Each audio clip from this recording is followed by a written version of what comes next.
Welcome back to your I Never Worry podcast with DB and John, where we discuss emotional intelligence with everyday people who deal with everyday situations. Hey, thank you guys for coming to check out part 3, our conclusion of our interview with DJ Igor, Beatz and Square of BayLifeRadio, that is. Excuse me.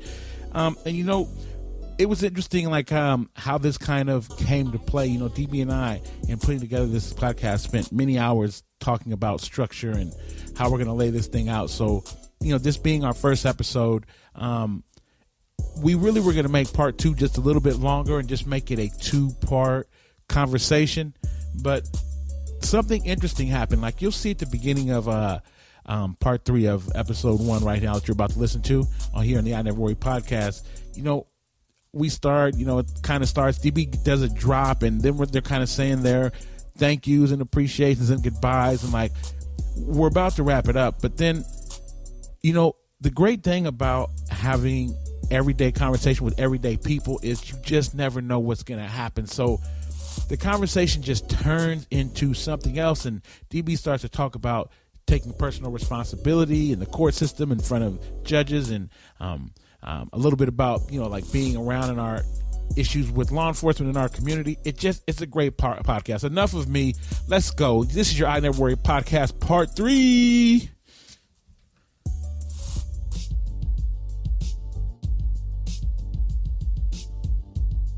This is the I Never Worry podcast, recording out of Oakland, California from our home offices, where we talk about emotional intelligence with everyday people and everyday situations. That's right. Just got to try to find an intro. Right. Man, I just say I really appreciate this opportunity, DB. Yes, sir. And it's an honor to meet you, sir. Right. And just likewise, being able to express what I feel that our community, I'm not trying to keep it racial, but our people seem to be at the lowest part of the totem pole, both self-inflicted and, like I said, American institutionalized, systematic brainwashing. But the bottom line, I just really feel we need more platforms like this. And this is just 4 people right here. Just imagine if we have 4,000 people just giving their opinion. That's all. Just speaking on what they feel. Why is emotional, or if they even know what that is, because you could present that to somebody and they might not even know what that means. They can't connect the two. It's funny you say that, because since I've been wearing this, people ask me, what is emotional intelligence? Right. You know? You're like, wait a minute. Yeah, make me think about it. Let me take that in for a second. Right. Yeah. And when he's saying what Igor's talking about, what he's wearing, he's got on the I Never Worry emotional intelligence hoodie, which you can find at ineverworry.com. Right. You know what I'm saying? Right. Get the merchandise. And, you know, but most important, so there's a couple of things, right? So I'm a touch both of you guys' responses. So we know that, you know, talking about race is always a sensitive subject. Mm-hmm. But when I thought about which platform I wanted to hitch my wagon to as I developed myself personally, when I came across emotional intelligence and started studying it, I didn't see us as African Americans, male or women or black folks, represented in that manner, right? It wasn't discovered from our race and our culture, but I knew it was very important, because we get mad about everything, right? We're dramatic people. Oh, yeah. Right? Just for whatever reason. And so I recognized, and then when I looked and did research, I didn't see, again, a lot of African Americans in the business. Mm-hmm. So I'm like, hey, this is a great opportunity for us to show up, right, and represent in the market. And so I love the corporate trainings that I do, but the reason why we do the emotional intelligence retreats, because that's really for our community, because everybody doesn't work somewhere where they can get the training, right? So we had to create a platform here in our Oakland offices, right, with the emotional intelligence retreat that we're going to do monthly, to give our community an opportunity to come and get this skill set, and me being the voice of it, because I've been on both sides, right? Anybody who known me for 10 minutes knows that, to be factual, to be able to illustrate, illuminate this skill and make it relevant to you when you need it the most. Right. Exactly. And so the reason why we wear the shirts and the hoodies is that outwardly recognition that you understand emotional intelligence, and it's a conversation piece. When people see it, they're gonna go, I never worry. They want to know how, or they agree. That's right. I don't worry either. Right. It's going to be a conversation starter. And so the goal is, when that happens, when you're wearing the merchandise, you've either read the book, you've been to a training, you've been listening to our podcast, you've understood what it's about, so that you can help permeate cultures wherever you go. Right. And then eventually, I don't know if in my lifetime I'll see all the true benefits from what we're doing, but the goal is that 100 years from now, like, people are looking at the world through a different lens. They're keeping EI in their navigation system, because it's not going to take anything away from you. It's only going to add. Right. And it was, since about 1995, a gentleman named Daniel Goleman is the one that coined the phrase emotional intelligence. Okay. And so it's now starting to become part of the conversation more and more, especially in the corporate settings, because people are starting to realize your technical skills nowadays are just not enough. No. Right? We were at the hospital the other day. My wife was ill, and we experienced people getting ready for the holidays, wanting to get off.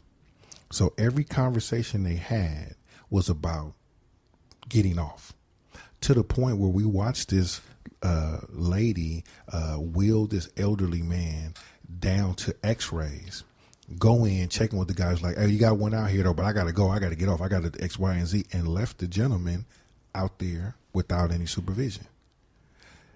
All that had to do was how she felt about her not getting off on time, who she had to pick up. It made her disregard her duties that were in front of her. Right. And so this is why we're all in the corporate setting. This is why we're sharing this information with everybody. Emotional intelligence, to me, is, like I said before, is near and dear to my heart, because it was a life changer for me, especially the last time I found myself incarcerated. I did something that I hope I never have to do again. But it was all because I kept telling myself. Are you taking the allegedly off of that?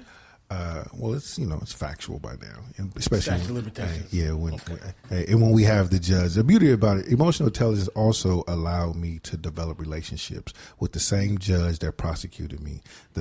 Sentenced me. The same district attorney that prosecuted me. They're definitely going to come on the show because we got a lot of love with each other. To be open to cultivating that relationship. Showed up at your wedding. At my wedding.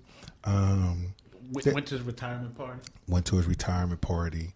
I have lunch with the DA, whenever we get opportunity to do it. And it's genuine. How was you not upset with him, man? Well, because I had to first of all, personal accountability. So real quick, with emotional intelligence, it's 4 major skill sets, right? One is self-awareness. Then there's self-management, or managing your reactions, social awareness, and then relationship management. So the self-awareness plays a part in that particular piece, because how can I blame him, right? He didn't come to my house and pick me up while I was doing my homework, right? I'm out in the streets acting a fool, and I got to show up in front of him. Therefore, he has to do his job. Even though the community makes us, believe, and we definitely growing up in the hood, and we all from Oakland, being from Oakland, we don't really a fan of law enforcement, and I had no idea that after all those years of being in the criminal justice system, I went to jail from 13 to 23. Right. I've been to juvenile hall, I've been to camp, I've been to the youth authority, I've been to Santa Rita, so having a relationship with criminal justice officials was definitely not on my radar. But again, as you get older, you mature, you get these life experiences, you start to realize that, first of all, you got to own. I tell people all the time, we get up every day and look in the mirror, but never really make eye contact. Right. You know what I'm saying? Like, you get up and you just moving fast, but you never really think about who you are, how you about to show up in the world, what kind of messaging are you carrying. So when I just started being honest about that piece of my life, I was open to cultivating relationships, because I do understand in today's time that people, it's probably always been like this, people are your greatest resource, right? And so you just want to keep your conversations fluid. You want to be open, and you want to do your best not to dismiss folks, just because you feel a certain kind of way. And so, that's why we are pushing this platform to the fullest. Like until my heart beats no more, I will be having this conversation about the importance of emotional intelligence. And, one day, I'm looking forward to being on a national platform, with all my sahibs with me talking about, I remember when we was down there at your office trying to hook up this, put everything together, and look at you now, and also create opportunities, employment opportunities for folks, through this platform as well. So there's a lot of things we got coming up that we're going to make benefit. We're going to keep these trainings going worldwide. We're going to create opportunities. We're going to get I Never Worry ambassadors, people that can go out and duplicate the training.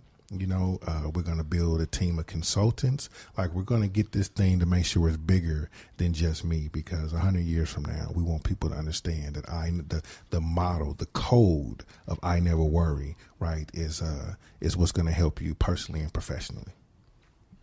That's what's up. That's what I'm talking about. And before I let y'all get out of here, right, so I just want to get, if you have any personal story real quick where you feel like you didn't use your emotional intelligence, or you did, but if you have a short story, something, that would be a learning opportunity for our audience. If someone's listening to these gentlemen here on the table and they're trying to take something away from a lesson learned through the lens of EIs, if you can think of something.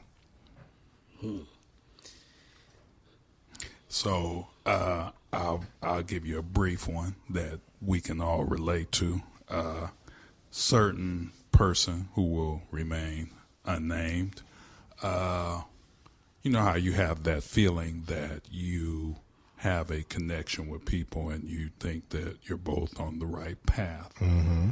And unfortunately, when, like you said earlier, when things blow up to bigger and better and stuff, their true colors come out, and you see that they never really had your best intention at heart. I was able to use emotional intelligence, not hold a grudge, despite I felt I was being, I won't say disrespected, but I'll say non-respected.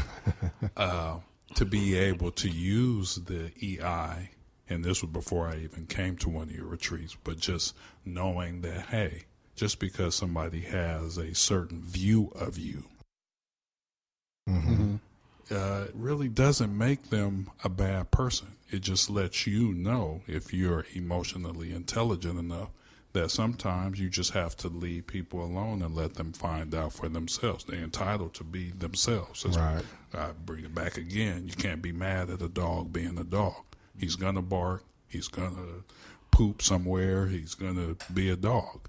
And if you're not prepared to deal with that, you really shouldn't fool with it. For sure. For sure. What you got, Igor? I don't have a particular story. Just the fact that,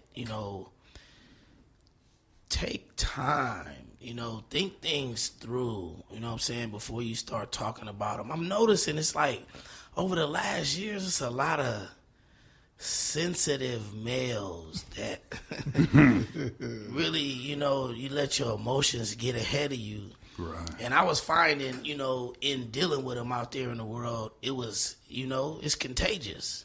Mm-hmm. And I was catching myself to where, I wanted to be as angry as the next person because they angry. You around me, I'm going to be angry with you. And that's tiring. Right. You need a nap after that and all. That negative energy. Take time, and just, kill him with kindness. Yeah, for sure. Right. That's right. That's Okay. right.